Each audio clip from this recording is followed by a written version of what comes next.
எல்லாருக்கும் வணக்கம். நான் Hema Subramanian. Welcome to home cooking Tamil. பொதுவாக வீட்டில் ஸ்வீட்ஸ்னா ஃபஸ்ட்டு நம்மளுக்கு ஞாபகம் வருது ரவா கேசரி தாங்க.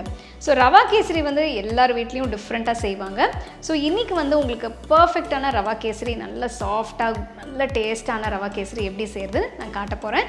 கொஞ்சம் டிப்ஸ் எல்லாம் தரப்போகிறேன். ஸோ வாங்க இந்த சூப்பரான ரவா கேசரி எப்படி செய்கிறதுன்னு பார்க்கலாம்.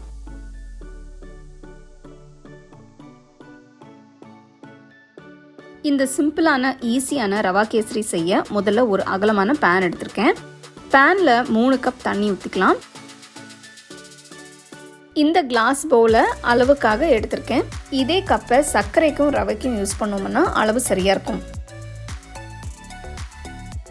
தண்ணி நல்லா கொதிச்சதும் ஒரு சிட்டிகை கேசரி கலர் சேர்த்துக்கலாம்.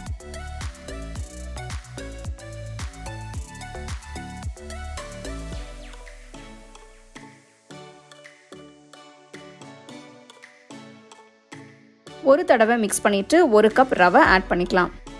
கேசரி பண்ணுறதுக்கு முன்னாடி ரவையை லேசாக வறுத்துருங்க. வறுத்துட்டு செய்யும்போது கேசரியோட வாசனையும் டெக்ஸ்டரும் நல்லாயிருக்கும். ஸ்டோவை மீடியம் ஃப்ளேம்லேயே வச்சு கிண்டி விடுங்க. ரவை நல்லா வேகட்டும். ரவை இப்போ வெந்துடுச்சு.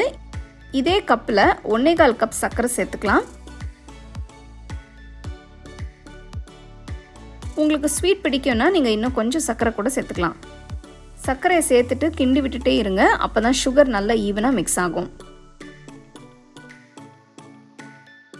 சர்க்கரை கரைஞ்சி மிக்ஸ் ஆனதும் 2 டீஸ்பூன் நெய் ஊற்றிக்கலாம். நல்லா கலந்து விடுங்க.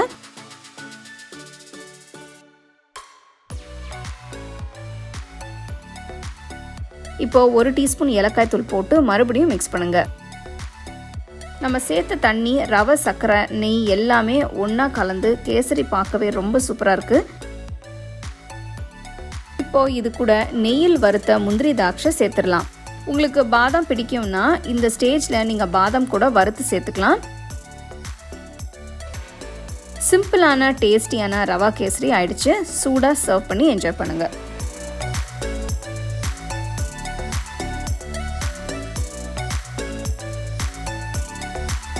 பார்த்தீங்க இல்லையா, அருமையான ரவா கேசரி எப்படி செய்கிறதுன்னு பார்த்தீங்க.